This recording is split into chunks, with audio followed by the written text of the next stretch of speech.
messieurs, bonsoir. Nous sommes ravis de vous retrouver pour cette nouvelle saison de Code 24, le magazine francophone de la rédaction de Futur TV en partenariat avec France 24. Code 24, votre code d'accès à la planète info. Passons tout de suite au sommaire de cette édition. L'ambassadeur de France au Liban, Patrice Paoli, est l'invité de cette édition. Au moment de son départ, il dresse le bilan de ses 3 années de mandat. Coup de projecteur sur la commune de Camembert qui a donné son nom au célèbre fromage français fabriqué selon un savoir-faire ancestral. On les appelle les returnees de Syrie, ces jeunes Belges qui sont rentrés après être partis faire le djihad. Face à ce phénomène, plusieurs initiatives promues au sein de la société civile ont vu le jour. Cap sur Roun, une petite ville andalouse devenue Twitterville. Ici, le numérique se met au service des citoyens. Avis de décès, faire appel à la police, demander un papier administratif, tout passe par le réseau social. Depuis la levée du moratoire sur la peine capitale au Pakistan, la justice enchaîne les exécutions dans un pays où 8000 prisonniers croupissent dans les couloirs de la mort. Dans Code 24 ce soir, un invité exceptionnel, Patrice Paoli, ambassadeur de France à Beyrouth. Il quitte ses fonctions au terme de 3 années en poste au Liban, au cœur d'un Proche-Orient en pleine mutation. Dans l'interview qui suit, nous faisons le point sur ce qui a marqué son mandat au Liban et essayons de mieux comprendre quel regard ce grand diplomate français, fin connaisseur de ce Moyen-Orient toujours plus complexe, porte sur les événements qui secouent le Liban et la région tout entière. Patrice Paoli, bonsoir. Vous vous apprêtez à quitter vos fonctions d'ambassadeur de France au Liban après un peu plus de 3 années passées ici. 3 années pendant lesquelles vous avez connu 2 gouvernements, un parlement autoprorogé, une vacance présidentielle de 14 mois, une situation économique un peu catastrophique, un flot de réfugiés constant. Est-ce que vous avez le sentiment de quitter un Liban en plus mauvaise posture que lorsque vous êtes arrivé? C'est difficile à dire. Ce qui est certain, c'est que d'une certaine manière, le Liban fonctionnait mieux à l'époque où je suis arrivé, puisqu'il y avait un président de la République, un gouvernement qui fonctionnait, un parlement qui se réunissait. Donc oui, la situation sur le plan institutionnel était meilleure, même si elle n'était pas parfaite. On connaît les conditions dans lesquelles le gouvernement précédent avait été formé et donc les difficultés qu'il avait aussi pour prendre des décisions. Je pense aussi que un certain nombre d'éléments ont joué sur la situation au Liban. Vous l'avez mentionné, l'afflux des réfugiés. Quand je suis arrivé, il y avait un nombre de réfugiés relativement modeste. Il y en a maintenant entre 1,3 million et 1,5 million, selon les chiffres qu'on a, peut-être plus, si tout le monde n'est pas enregistré. C'est colossal. Donc le pays a eu à faire face aux conséquences des crises régionales, de la guerre en Syrie, à une crise institutionnelle qui est liée en partie au contexte régional, même si ce n'est pas le seul déterminant. Je pense que les déterminants internes sont aussi très forts. Mais donc oui, le pays est à la fois en situation plus difficile et en même temps à résister d'une manière absolument incroyable à des défis que peu de pays auraient été en mesure de surmonter. Premièrement, l'afflux des réfugiés. Qui pourrait tolérer d'avoir sur son territoire l'équivalent d'entre 20 et 25%, selon la façon dont on calcule, de sa population, en plus, avec des infrastructures déjà déficientes dans bien des domaines. La situation sécuritaire a été très mauvaise pendant tout un temps. Moi, quand je suis arrivé, il y avait des alertes presque tous les jours. Vous vous souvenez des conditions dans lesquelles 2 imams avaient été tués à un barrage de l'armée. Je venais d'arriver dans des quartiers de Beyrouth où des coups de feu ont été entendus dans l'après-midi en réaction et donc tout résonnait, tout était susceptible de produire une éruption de violence. On a eu des événements comme l'enlèvement des pèlerins chiites qui a débouché sur des manifestations, des gens qui brûlaient des pneus. Il y avait beaucoup de manifestations, donc de mécontentement, beaucoup d'atteintes à la sécurité. Il y a eu beaucoup d'actions terroristes aussi. Il y a eu l'assassinat d'Oussama el-Hassan qui a produit dans la ville quand même une série d'un enchaînement de situations difficiles, dont notamment dans le quartier où nous sommes. Et puis depuis le mois de janvier, plus rien. Et donc depuis le dernier attentat à Tripoli, donc il y a des choses qui vont mieux. La sécurité est d'une certaine manière, et j'espère que ça va durer, mieux assurée aujourd'hui puisque nous n'avons plus d'alerte, il n'y a plus cette volatilité de la situation, même si nous savons qu'il y a des situations plus complexes dans certains endroits, notamment dans la région d'Ersal, puisque nous en entendons parler régulièrement. Donc c'est un peu, comme disent les Anglais, une peau de léopard. Il y a des endroits dans lesquels ça va mieux, des endroits où ça va moins bien. L'économie, comme vous l'avez dit, ne se porte pas bien. On voit bien que les touristes ne viennent plus, que l'investissement se fait plus rare, même si le Liban trouve toujours, là aussi, c'est le miracle libanais, les ressources par l'afflux de capitaux de l'étranger qui compense donc les différents déficits. une banque centrale qui a mené une politique extrêmement sage aussi et appropriée de soutien à l'économie, etc. Donc c'est un petit peu un bilan un peu nuancé. Et c'est vrai que la préoccupation principale vient du fait que le pays est sur le plan institutionnel pris en otage de problèmes politiques, de rivalités politiques, et que c'est parfaitement regrettable pour le pays et pour les citoyens. Justement, et la France a été très active dans le dossier de la présidentielle, avec le groupe d'amitié franco-libanais, les allers-retours des politiciens libanais à Paris, les visites diplomatiques de Jean-François Giraud. Vous-même, vous avez rencontré à plusieurs reprises des responsables libanais ces derniers mois pour en parler, pour essayer de débloquer la situation. Mais un constat, vous quittez sans que le Liban, en tout cas, ait réussi à se doter d'un président de la République. Est-ce qu'à votre avis, dans ce contexte, les Libanais ont perdu la chance d'élire un président 100% libanais? Non, je ne pense pas. Je pense que vous venez de poser la question assez clairement. Je pense, et je l'ai dit et répété au cours des derniers jours, dans ces derniers jours de mon séjour à Beyrouth, où on est vraiment un peu venu des bilans, et je le fais avec vous dans ce contexte aujourd'hui. Je pense que les Libanais ont toujours les clés d'une partie de la solution, parce qu'on ne peut pas dire comme ça que tout repose sur les Libanais. C'est vrai que le contexte régional a toujours influé sur le Liban, on le sait très bien, et que les liens que les uns et les autres entretiennent avec l'extérieur peuvent encourager ou augmenter ce poids de la situation régionale. Mais je pense que si les Libanais voulaient s'entendre, ils pourraient très bien le faire et trouver les clés, peut-être ne pas tout résoudre, et je ne pense pas qu'on va... mais commencer par le commencement, c'est-à-dire avoir un peu plus d'unité et un peu plus une vue un peu plus collective des enjeux du pays. Et donc déterminer, je pense, qui pourrait être un président, effectivement. Je pense que les Libanais pourraient très bien s'entendre. Bien sûr qu'il y a des blocages extérieurs. Je pense que les principaux blocages sont internes. Alors on a fait beaucoup d'efforts, oui. On n'a pas fait d'efforts, on n'a jamais eu la prétention, ni l'intention d'ailleurs, de désigner un président.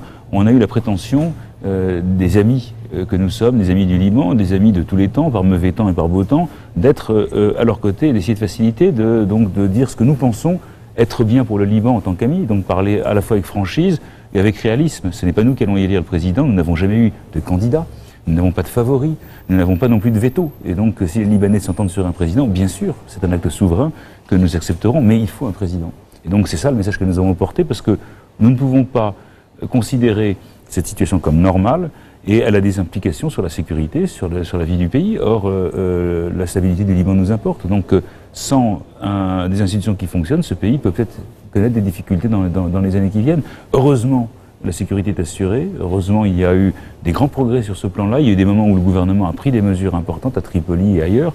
Voilà. Une série de dialogues aussi entre les partis politiques. Non, mais le dialogue aujourd'hui, enfin, moi j'en parle très très librement et très franchement, encore avec la franchise qu'autorise l'amitié, mais aussi que réclame l'amitié. Ces dialogues aujourd'hui sont des amortisseurs, ils sont faits pour atténuer, et ils sont donc bienvenus, nous les soutenons. Le dialogue entre le Hezbollah et le courant du futur, le dialogue entre les forces libanaises et le courant patriotique libre, ce sont des bonnes choses. Nous aimerions qu'ils puissent aller plus loin, nous en tant qu'amis, je veux dire, sans nous mêler de leur contenu. Mais aujourd'hui, ils jouent le rôle d'amortisseur sans apporter des solutions au-delà de ce rôle d'amortisseur dans la situation. Mais c'est déjà bien. Est-ce qu'on pourrait envisager un déblocage de la situation dans la foulée de l'accord sur le nucléaire iranien? Je pense qu'il ne faut pas surévaluer l'impact immédiat. Premièrement, nous nous réjouissons de cet accord, qui est intervenu après de longues négociations. N'oublions pas que nous avons fait partie des pays qui ont lancé cette négociation dès le début, parce que nous avons toujours cru que la voie politique était la meilleure, la voie diplomatique, et que nous avons prêché pour que tout le monde s'y rallie, ce qui a été le cas. Et d'autres sont venus à nous, dont les Américains, après un début de négociation qui a été lancé, rappelons-nous, par les Européens. Donc nous sommes bien entendu extrêmement satisfaits que cet accord soit signé. C'est un accord qui devait donner toutes les garanties aux uns et aux autres, et donc je pense que c'est le cas. Maintenant, quels vont être ses effets? Je crois que le premier effet, c'est un effet sans doute d'apaisement dans la relation entre la communauté internationale et l'Iran. L'Iran était quand même soumis à des sanctions du Conseil de sécurité. Le Conseil de sécurité, c'est-à-dire que tout le monde était d'accord. Ce n'était pas imposé par l'Occident. Les Russes et les Chinois étaient avec le Conseil de sécurité, ils sont membres permanents. Donc c'était un pays qui était au banc de la communauté internationale d'une certaine manière. Il réintègre cette communauté internationale progressivement en ayant pris des engagements, et nous avons pris des engagements aussi. Je pense que l'effet sera d'abord là, par cet apaisement, cet abaissement d'attention. l'Iran va retrouver peut-être une vie normale, et je pense qu'il y aura un enjeu important dans la vie de l'Iran qui va pouvoir offrir sans doute à ses citoyens une vie meilleure, d'investissement, des initiatives privées. Donc il y aura certainement un effet sur la société iranienne. Je l'espère, je pense que c'est souhaitable, je pense que c'est ce que tout le monde souhaite, c'est ce que souhaitent, j'imagine, les dirigeants iraniens. Donc on va avoir ces effets-là. Sur le plan régional, les autorités iraniennes ont toujours dit qu'elles dissociaient le dossier nucléaire des affaires régionales. Donc je ne m'attends pas à ce qu'il y ait un changement de la politique iranienne sur les questions régionales, mais on peut déduire, ou plutôt, en tous les cas, espérer que on est entré dans un cycle vertueux ou positif qui va avoir des effets progressivement. Donc un effet demain, non. Un effet après-demain, peut-être, je crois que c'est souhaitable. Il y aura peut-être des sous-produits, si j'ose dire, de cette réintégration par l'Iran de la communauté internationale au sens plein. Je crois que c'est un événement positif qu'il faut saluer, qui a impliqué des longues négociations difficiles, mais qui ne produira pas tous ses effets dans les 24 heures. Est-ce que le blocage peut venir du fait que le système constitutionnel libanais est assez particulier? Peut-être envisager un changement de constitution, un système fédéral à la Suisse, par exemple? Moi, je ne me prononcerai pas sur ce qui est bon pour le Liban de ce point de vue-là. Nous disons que les institutions doivent fonctionner. Mais après, sur la Constitution, ça c'est vraiment un choix proprement libanais. Nous soutenons la Constitution parce que c'est celle que les Libanais ont adoptée, dont ils se sont dotés. Donc on a soutenu Taïf a été intégré à la Constitution, donc nous sommes pour l'équilibre institutionnel tel qu'il est, parce que c'est comme ça qu'il est, que c'est les Libanais qui l'ont choisi. Donc on ne va pas dire qu'on est pour un changement de la Constitution.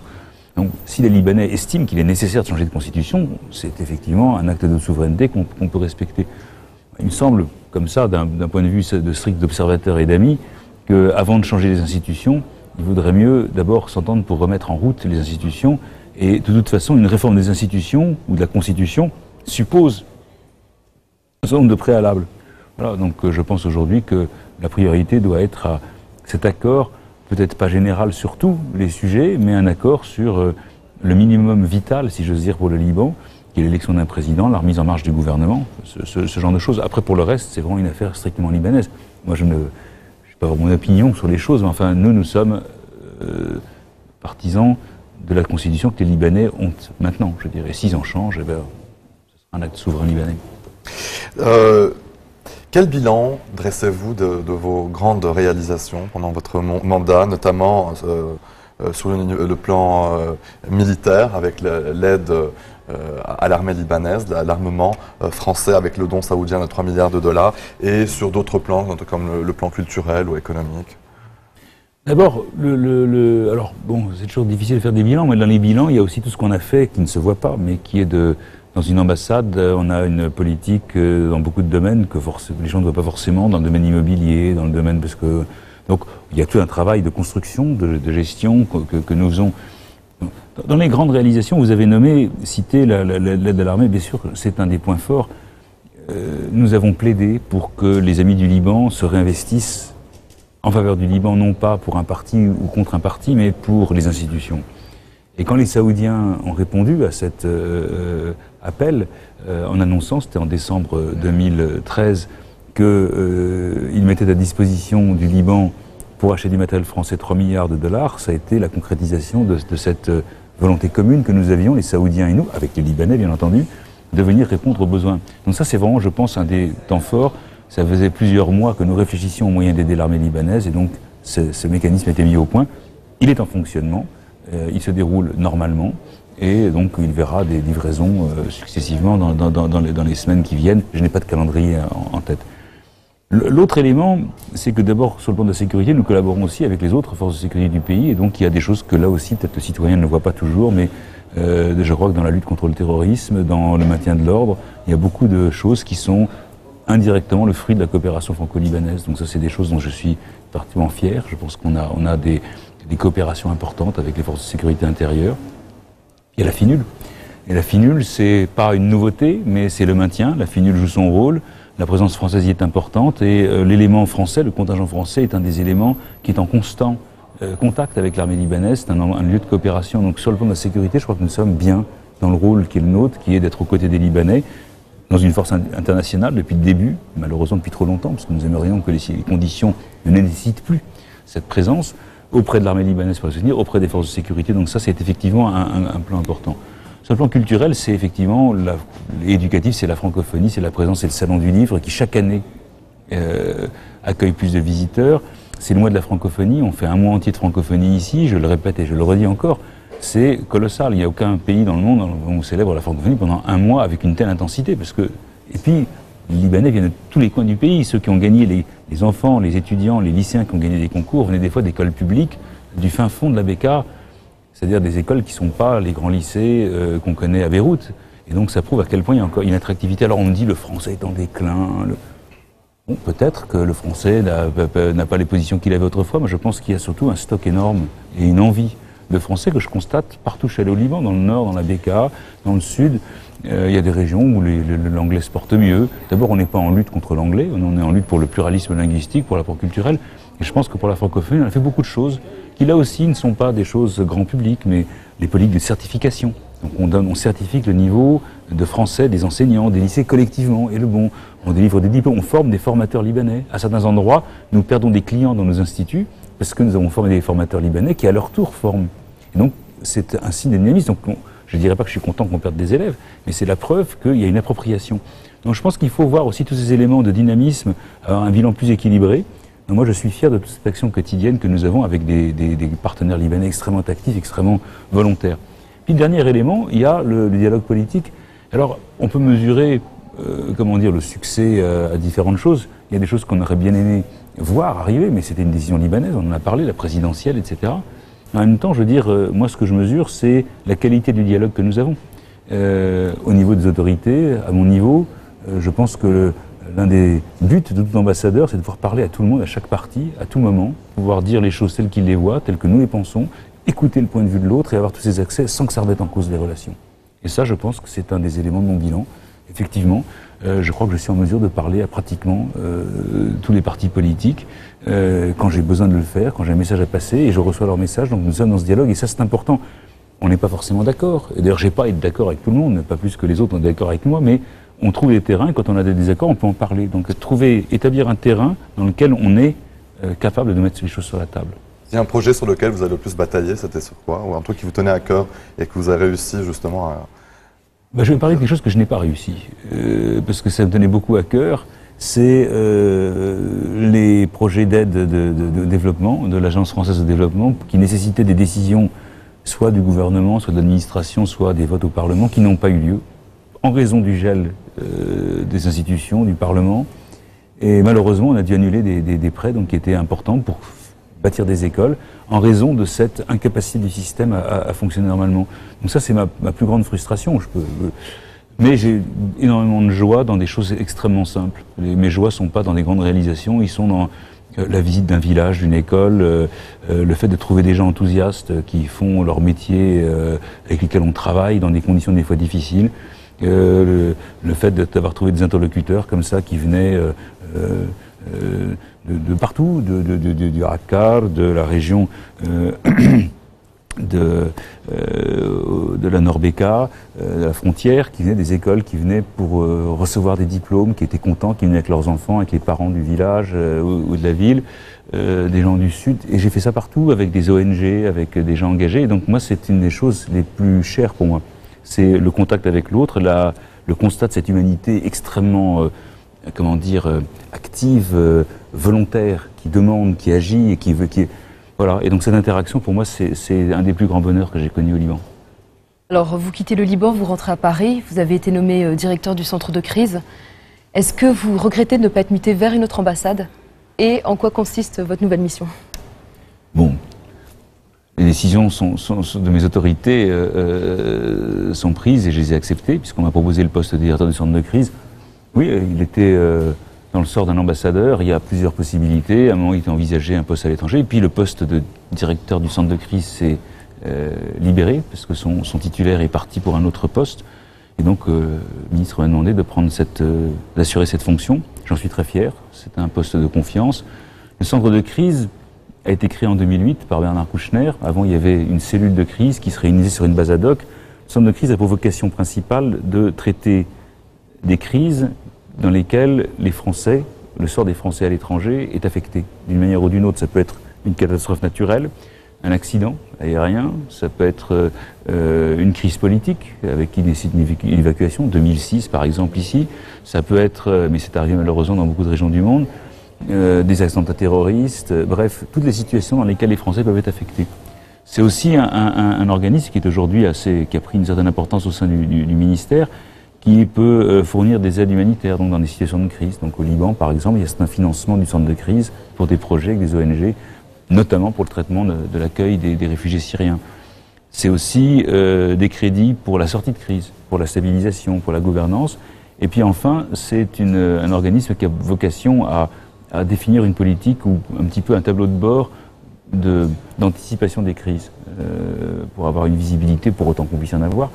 Donc il a toutes ces tâches, et c'est un organisme qui coordonne l'action des autorités françaises, du gouvernement français, dans ces domaines. Donc le directeur du centre de crise est un délégué interministériel, et il coordonne les activités nécessaires pour répondre à toutes ces questions, avec des ministères comme le ministère de l'Intérieur, de la Défense, de la Santé, etc., pour venir chercher la ressource quand on a besoin d'équipes spécialisées, d'un hôpital de campagne, etc.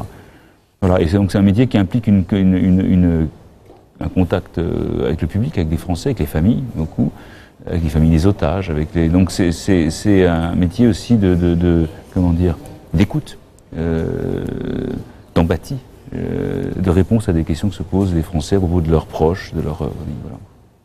Et compte tenu de la complexité du système politique libanais, de la situation régionale, quel conseil avez-vous à donner à votre successeur? Mon successeur, je le verrai quand je serai à Paris, je le connais très bien. C'est un ami, c'est quelqu'un que j'estime beaucoup, qui connaît bien le Liban, qui y a vécu, qui est comme moi arabophone, donc on appartient à la même famille du Corps d'Orient. Donc c'est beaucoup d'éléments qui nous rapprochent. Moi je crois que véritablement j'ai pas vraiment de conseils à lui donner, parce que je pense qu'il sait, et on en a déjà parlé beaucoup, on en reparlera dans les jours qui viennent. Je pense que ce que je vous ai dit tout à l'heure, c'est-à-dire avoir cette... D'abord, l'ambassade ici est une formidable équipe, donc bien garder cette homogénéité et bien diriger cette ambassade, c'est important. Il y a besoin d'un capitaine pour diriger le bateau, avec une équipe, encore une fois, tout à fait capable, compétente, très compétente. Avoir toutes ces relations avec les interlocuteurs libanais, être capable de parler à tout le monde et de se faire entendre de tout le monde. Je veux dire, même si on n'a pas de résultat de ce qu'on fait, je veux dire, mais c'est de passer les messages. Voilà. Et puis d'écouter beaucoup quand on arrive. D'écouter, d'absorber, et pour bien prendre la mesure du paysage, du théâtre dans lequel on va se trouver pendant quelques années. Voilà, donc je crois que tout ça il le sait, je veux dire, il connaît déjà bien, mais il y a toujours cette phase aussi d'apprentissage. Quand on est en poste, c'est différent d'être à Paris, il y a toujours cette connaissance plus fine. Et puis voilà, après il y a la découverte qui est toujours le moment le plus passionnant, quand on arrive d'avoir tout à découvrir, même si on connaît le pays. Alors justement, au moment de votre départ, est-ce que vous avez l'impression de mieux comprendre, de mieux connaître le Liban et la région? On dit souvent que si vous comprenez le Moyen-Orient, c'est qu'on vous l'a mal expliqué. Oui, alors moi je suis pas... je trouve que la formule est très belle, mais je suis pas tout à fait d'accord. Je pense qu'il y a toujours des explications très rationnelles des choses. Ce qui est pas rationnel peut-être, ce sont des fois les haines, mais elles existent dans tous les pays du monde, ce n'est pas propre au Proche-Orient. Et quand on voit les conflits confessionnels aujourd'hui, le drame de la haine qui se développe, peut-être qu'on a du mal à comprendre, mais ça se trouve dans l'humanité partout, je veux dire, et c'est pas propre au Proche-Orient. Non, je pense que, oui, je connais mieux le Liban, certainement, mais quant à comprendre, oui, je pense qu'il y a des choses qu'on comprend, puis il y a des moments, je veux dire, on n'est pas forcément dans les mêmes logiques personnelles, ou voilà. Il y a des pays qui me paraissent plus difficiles à approcher. Le Liban est complexe, mais je pense que c'est pas incompréhensible. Moi, je dois l'expliquer à mes autorités régulièrement, alors... Des fois, ils sont bon, ça va encore être compliqué, etc. C'est vrai que c'est compliqué, bien sûr, c'est complexe en tous les cas. Mais oui, je pense que je comprends mieux le Liban qu'avant, certainement beaucoup mieux, et que je le connais en tous les cas beaucoup mieux. Voilà, et puis que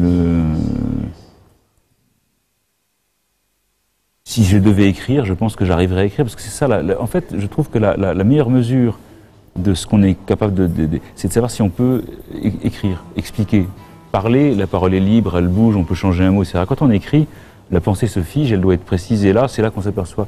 Je pense qu'on a toujours réussi à l'ambassade à expliquer à nos interlocuteurs à Paris les choses. Alors peut-être que on simplifie, peut-être. Mais...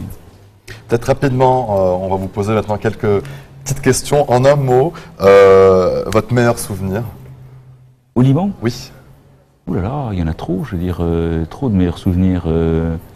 La fête nationale, les fêtes nationales, notamment celle de cette année, très très beau moment de joie. Mais des fois, des moments extrêmement fugitifs, des fois le regard d'un enfant dans une école, c'est difficile à dire. C'est un tout. Moi, je pars d'ici, je veux dire, je devais répondre en un mot, mais je suis désolé, j'y arrive pas.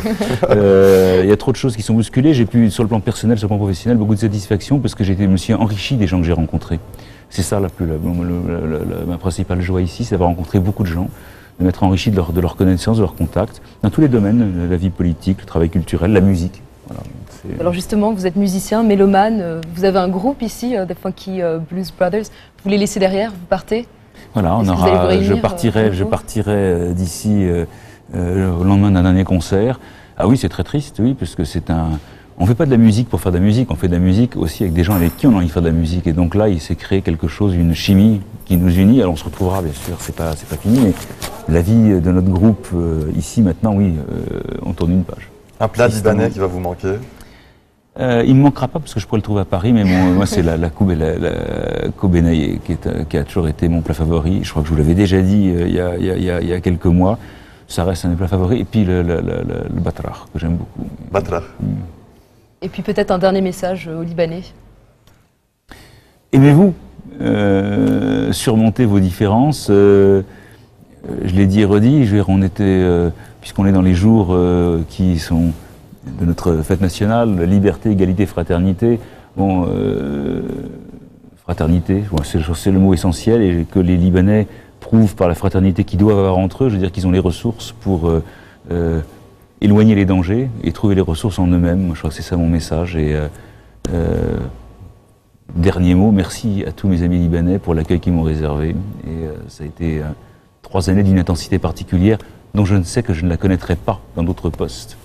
Merci à vous et en tout cas, merci de votre accueil. Très bonne continuation, en espérant qu'on ne vous revoie pas au Liban en tant que directeur du centre de crise, mais peut-être juste en tant qu'ami du Liban. Voilà. Mais Inch'Allah, je reviendrai. Voilà. En tous les cas, c'est mon souhait. Merci, monsieur l'ambassadeur. Merci à vous. Restez sur Futur TV, Code 24 revient juste après la pause. A tout de suite.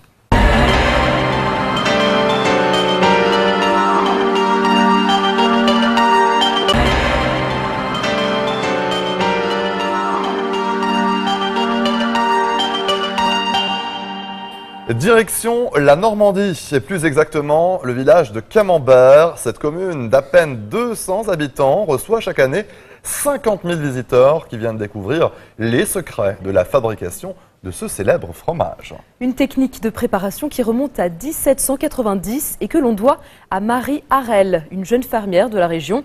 Fromage parmi les plus consommés en France, le camembert est devenu, avec la baguette et le béret, l'un des emblèmes de l'Hexagone. Reportage.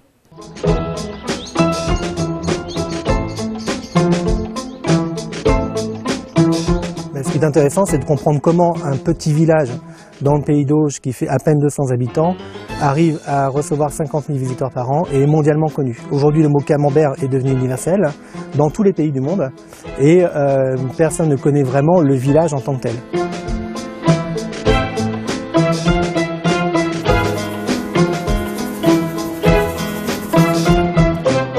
C'est vrai que la légende le dépasse un peu, mais c'est intéressant quand même de savoir que la technique de fabrication n'a pas beaucoup évolué par rapport à ce qui a pu être fait il y a 200 ans, la date de l'invention du camembert par Marie Harel. Donc il y a quand même une histoire derrière ce produit. Oui. C'est un des plus petits villages de France. Il est situé dans le pays d'Auge, en Normandie. Mais le savoir-faire d'une de ses habitantes l'a rendu célèbre. Bruno Amato, écrivain, s'est passionné pour ce hameau à la réputation mondiale. Car l'histoire débute ici, à la Révolution française, sur les terres d'une jeune fermière de la région. Tout est né là pour le camembert avec Marie Harel, qui fabriquait des fromages frais à l'époque, qu'elle vendait dans les marchés de la région, notamment à Vimoutier. Et en 1790, un prêtre réfractaire est venu se réfugier dans le manoir. Il venait du pays de Brie et il lui a appris à faire la croûte fleurie du fromage qui va devenir le futur camembert par les fruits de hasard et le fait d'une rencontre. C'est la naissance d'un emblème de la Normandie, car plusieurs fois, il croisera l'histoire de France. Tout d'abord, Napoléon III, de passage dans un haras, qui découvrira le camembert et l'exigera tous les jours à sa table. Mais c'est pendant la Première Guerre mondiale que ce fromage deviendra populaire. L'histoire est vraiment très locale au démarrage. Et pendant la Première Guerre mondiale, il y a eu une journée de production laitière qui était offerte aux poilus. Et très vite, le camembert va devenir le fromage de référence qui va d'abord être découvert par les poilus et va être répandu dès leur retour dans leur village et dans toute la France. Et donc ça va permettre de répandre le camembert vraiment au niveau national. Et pendant des années, des messages aux soldats des tranchées fleuriront sur l'étiquette des boîtes de camembert en témoignage de reconnaissance de la nation tout entière. Mais pour bien comprendre le camembert, il faut se rendre dans la dernière production fermière du bourg.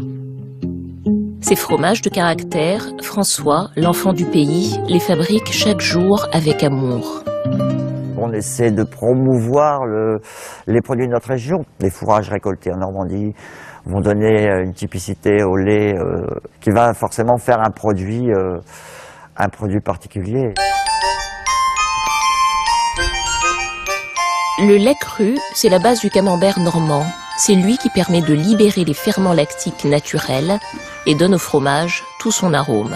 C'est un métier passionnant. On travaille avec une matière vivante en plus, alors c'est un petit peu là qu'intervient l'œil du fromager, la main du fromager. Ici, on est loin des rendements industriels à 400 000 fromages par jour. On confectionne 5 à 600 pièces quotidiennement. Tout à la main ici. Donc forcément par rapport à la production industrielle, tout est différent. Je crois qu'on les manipule une quinzaine de fois du début de la fabrication à la consommation.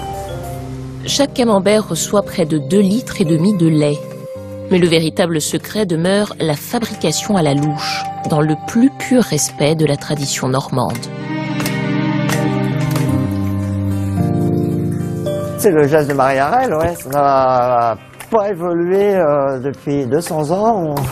Voilà, la fabrication traditionnelle du camembert n'a pas changé. C'est un des secrets du camembert, effectivement, ce geste-là, c'est vraiment l'opération caractéristique de la fabrication du camembert de Normandie. Donc, pour les crus, c'est le moulage à la louche. Un patrimoine qui se perpétue depuis des siècles. On moule à peu près 1500 litres de lait par jour, mais alors le geste est très important. Et le fait de verser le lait à la louche dans le camembert sans que le moule ne bouge, c'est très important. C'est pour ça qu'on ne peut pas le mécaniser. C'est vrai que les petits fabricants, on se bat pour que ça se perpétue. Une fois démoulé, le camembert sera affiné pendant 15 jours, avant d'être conditionné dans la célèbre boîte en peuplier. On travaille dans l'authentique, avec la flore naturelle du lait. On laisse se développer la flore naturelle du lait avec le lait cru. C'est pour ça qu'on a des fromages, on recherche quand même des fromages avec du caractère. Ce qu'on trouve de moins en moins maintenant dans toutes les fabrications industrielles. Depuis, le camembert a fait le tour du monde, jusqu'à en devenir, parfois, victime de son succès. Le mot camembert n'a jamais été protégé, donc le mot camembert est tombé dans le domaine public, ce qui fait qu'on a fait n'importe quoi. C'est pour ça qu'il y a des camemberts qui sont fabriqués à l'étranger, dans les pays les plus inimaginables pour nous Français. Et dans ces pays, on fabrique des camemberts en boîte de conserve, ou des camemberts conservés sous vide, ou des fromages qui n'ont rien à voir avec le camembert de Normandie.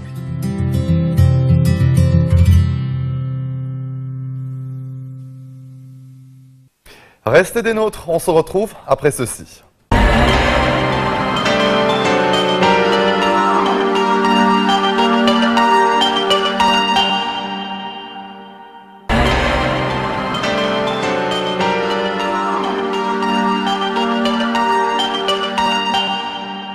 Proportionnellement à sa population, la Belgique est le pays qui compte le plus de citoyens partis faire le djihad en Syrie.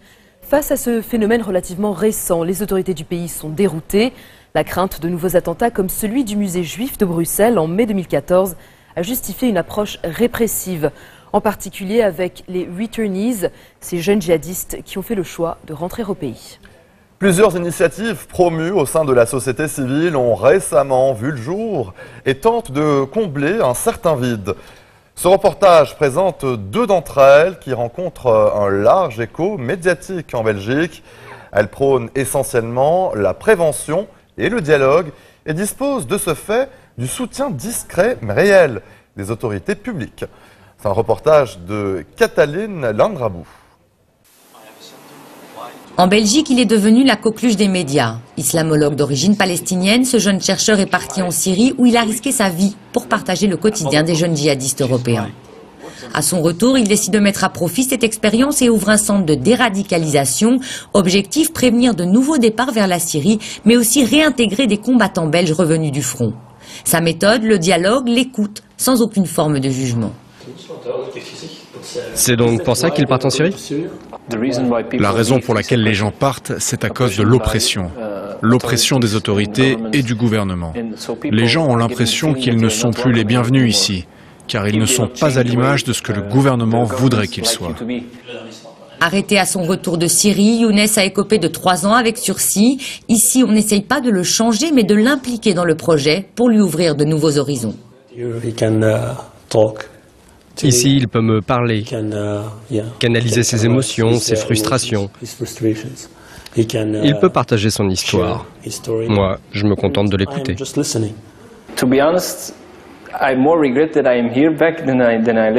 Pour être honnête, je regrette plus d'être revenu que d'être parti là-bas. Je pensais qu'à mon retour, les choses seraient un peu différentes, mais c'est pire. Je ne veux pas être déradicalisé. Parce que je ne suis pas radical, je me vois comme un orthodoxe, un fondamentaliste. Et je ne vais pas changer parce que je subis leur répression. Au contraire, elle me nourrit, elle me rend plus fort.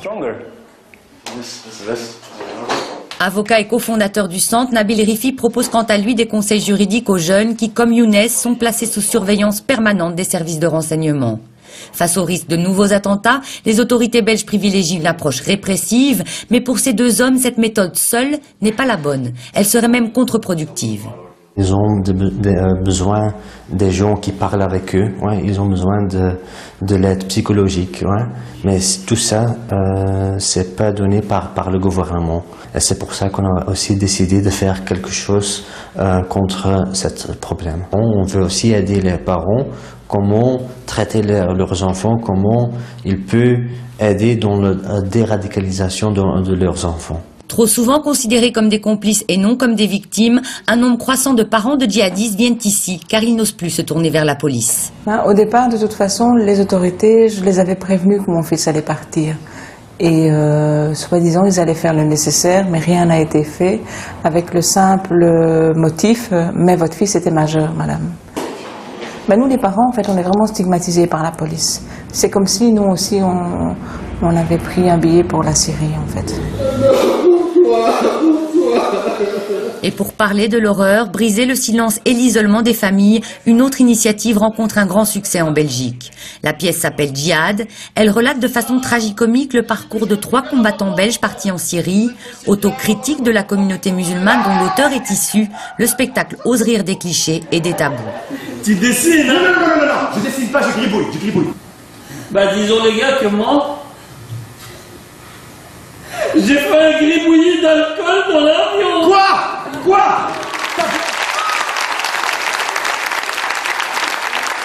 Et dans l'esprit des gens, il y en a qui voulaient pas venir parce qu'ils croyaient qu'on allait insulter l'islam, d'autres croyaient qu'on allait faire l'apologie du terrorisme. Et très vite, les premiers spectateurs sont venus voir et ont commencé à en rire. On rit très vite d'ailleurs dans le spectacle. Et c'est vrai que ça a un peu étonné pas mal de monde. De se dire, mais enfin, ils sont complètement fous ces gars, ils viennent rire de ça aujourd'hui. Et finalement, ça marche parce que le rire est rassembleur, ça rassemble tout le monde. En Belgique, 30 000 personnes ont déjà assisté à Djihad, dont de nombreux écoliers.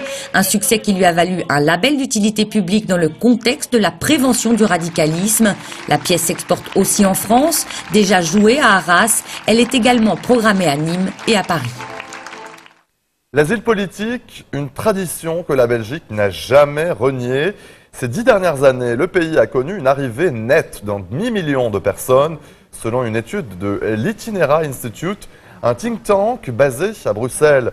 Et la Belgique a longtemps accordé la nationalité de façon généreuse. En 2008, un tiers de la population était musulmane, selon une étude de la Libre Belgique. Si la grande majorité des migrants s'est intégrée, certains quartiers se sont ghettoisés, minés par le chômage, le décrochage scolaire. la petite délinquance et le radicalisme religieux. Cette percée du fondamentalisme se ressent même dans la sphère publique. Le parti politique Islam, fondé en 2012, compte 2 élus communaux à Bruxelles. Il revendique ouvertement dans son programme l'instauration de la charia en Belgique.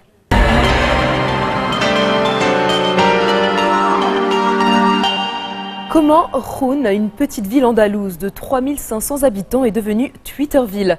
C'est à l'initiative du maire, José Antonio Rodríguez, que le réseau social est devenu un moyen de communication avec ses administrés. En 2011, il invite les habitants à se créer un compte Twitter.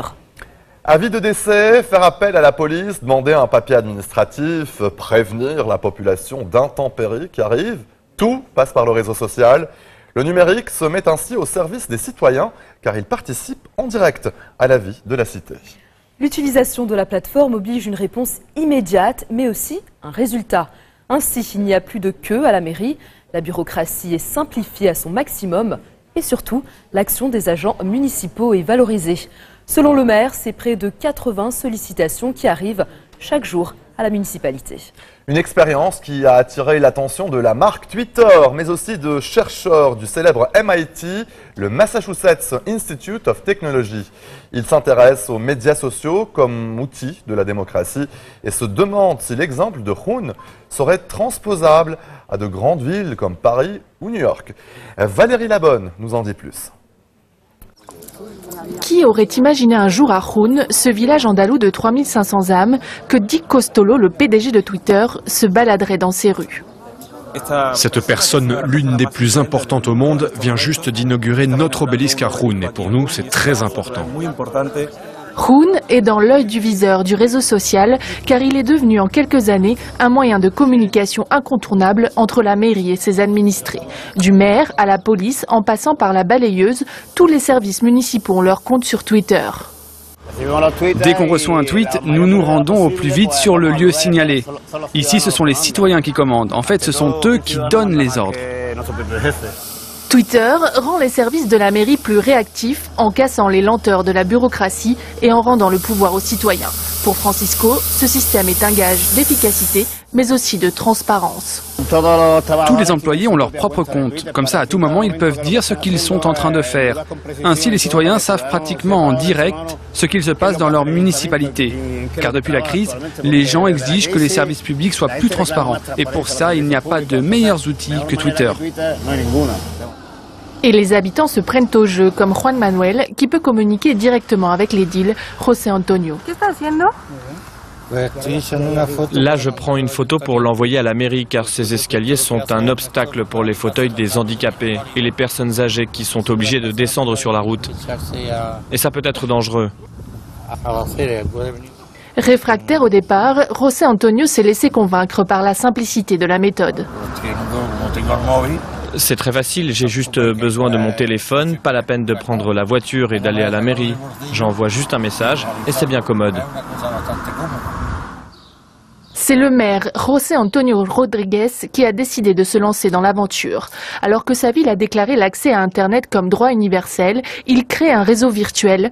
Il forme les personnes âgées et à l'arrivée des réseaux sociaux, encourage ses administrés à créer leur compte. Lui est en veille permanente et recharge son portable plus de 7 fois par jour, une façon de décentraliser le pouvoir. Ici, on considère les coups de téléphone comme des pertes de temps, car les appels tombent souvent à des moments inopportuns. C'est dépassé. Avec le nouveau système, je réponds dès que je peux, dans les 20 minutes ou au maximum dans l'heure. Et ainsi, j'agis au plus vite. Et c'est ce qu'exige ma fonction et c'est ce que veulent les citoyens. Par l'ampleur de ces échanges, ce village andalou est apparu sur les cartes de Twitter comme l'un des lieux les plus actifs au monde. C'est ainsi que des chercheurs du MIT se sont penchés sur le cas de Jun. Ils ont étudié pendant une semaine les interactions de la commune. Selon nos premières analyses, nous constatons que dans une structure organisée, comme c'est le cas d'une mairie, on observe qu'en général, il est très difficile pour les citoyens qui sont en bas de la pyramide d'avoir accès au maire qui se trouve en haut. Voilà une simple image de ce qui se passe à Jun, c'est qu'il est possible d'avoir un accès direct au maire car l'organisation devient horizontale. Selon Deb Roy, rendre l'information plus accessible et décentraliser le pouvoir, c'est lutter contre la corruption et renforcer la démocratie. Un modèle applicable à des métropoles comme Paris ou San Francisco, à condition de diviser les villes en districts pour permettre une visibilité mutuelle de tous les acteurs de la société. De prochaines expériences devraient voir le jour, notamment avec la police de New York. Pour regarder Code 24, on se retrouve dans quelques minutes. À tout de suite.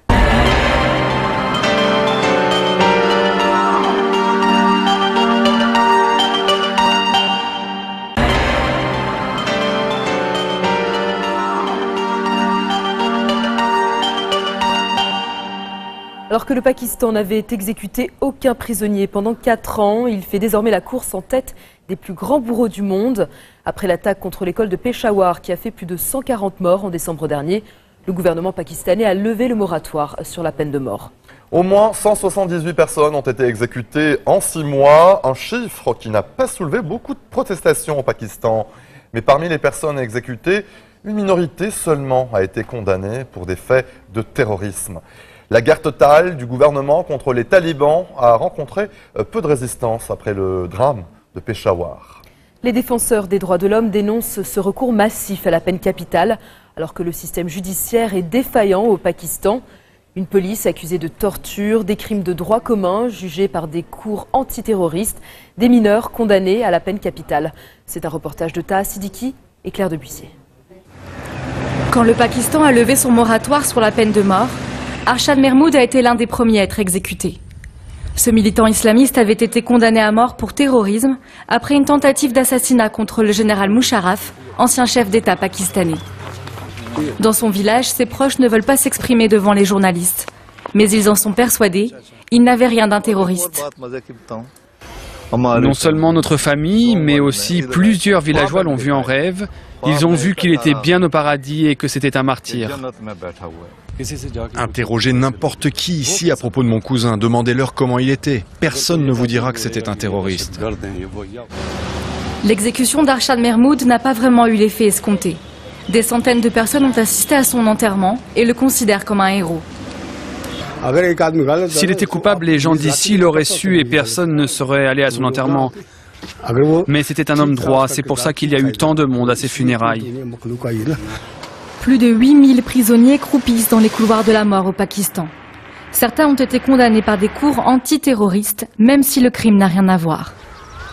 Un cas est devenu emblématique pour les défenseurs des droits de l'homme, celui de Shafkat Hussain. Accusé du meurtre d'un enfant à Karachi, il est condamné par une cour antiterroriste en 2004. À cause des doutes sur son âge au moment de son procès, son exécution a déjà été suspendue 6 fois à la dernière minute. Selon sa famille, Shafkat était mineur à l'époque et n'aurait pas dû être condamné à mort. Elle soutient également que ses aveux ont été obtenus sous la torture. Le gouvernement dit vouloir punir les terroristes, mais il n'arrive même pas à les attraper. Alors les pauvres gens comme mon frère sont mis sur la liste des exécutions. Comme ça, ils peuvent dire au monde entier, vous voyez, on punit les terroristes, on les pend. Sa famille vit dans ce village reculé du Cachemire et n'a pas les moyens de lui rendre visite en prison à Karachi. Sa mère ne l'a pas vu depuis son incarcération il y a 10 ans. Si Dieu me rend mon fils, je le garderai près de mon cœur et je ne laisserai plus jamais partir. C'est grâce à Sarah Bellal et ses collègues que Shafkat Hussain est toujours en vie. Elles font partie d'un collectif qui milite contre la peine de mort. Selon elles, les dossiers des condamnés recèlent de nombreuses failles. Quand vous voyez qu'il y a 8500 personnes dans les couloirs de la mort, que vous avez un système judiciaire qui utilise souvent la torture pour obtenir des aveux et boucler les enquêtes, alors vous comprenez que l'affaire du jeune Shafkat n'est que la partie émergée de l'iceberg. Son cas cumule plusieurs problèmes, notamment celui de la justice pour les mineurs. En ce moment, au Pakistan, il y aurait environ 1000 mineurs dans les couloirs de la mort. Sarah Bellal espère encore sauver Shafkat Hussain. Mais depuis la levée du moratoire, le Pakistan exécute à tour de bras. 178 personnes ont été pendues en 6 mois. Cela vaut au Pakistan des condamnations plus ou moins fermes de la part de l'Union européenne, qui dispose d'un instrument de pression important, le statut GSP+. Ce dispositif exempte le Pakistan de taxes sur ses exportations de textiles vers l'Europe. Il avait été accordé l'an dernier en échange du respect du moratoire sur la peine de mort. Pour l'instant, le statut est maintenu, mais Ziad Bachir, à la tête du plus grand groupe de textiles du pays, est inquiet pour l'avenir. Voilà ce que nous vendons aux enseignes européennes telles que Carrefour, Ikea, Debenhams, Marks & Spencer. Pour toutes les grandes marques, voilà les produits qui viennent du Pakistan. Ces exports vers l'Europe représentent plus de 100 millions d'euros de chiffre d'affaires. Selon lui, l'économie du Pakistan ne peut pas se passer de cet accord. C'est toute la chaîne de fabrication qui serait affectée. Cela aurait un effet domino. Il est vital qu'avec l'Union européenne, nous gardions ce statut GSP+. C'est une ligne de vie pour tout le Pakistan. Seule concession du gouvernement pakistanais pour l'instant, il a décidé de suspendre les exécutions pendant le mois de Ramadan. Un répit qui pourrait bien être de courte durée, d'autant que selon un sondage récent, 88% de la population est favorable à la peine de mort. Code 24, c'est déjà fini pour cette semaine. Nous vous donnons rendez-vous la semaine prochaine pour une nouvelle fenêtre sur l'actualité internationale. Vous pouvez dès à présent revoir cette émission sur notre site internet. N'hésitez pas non plus à nous envoyer vos commentaires à l'adresse qui s'affiche au bas de votre écran. Très bonne suite de programmes sur notre antenne et bonne soirée. Très bonne soirée.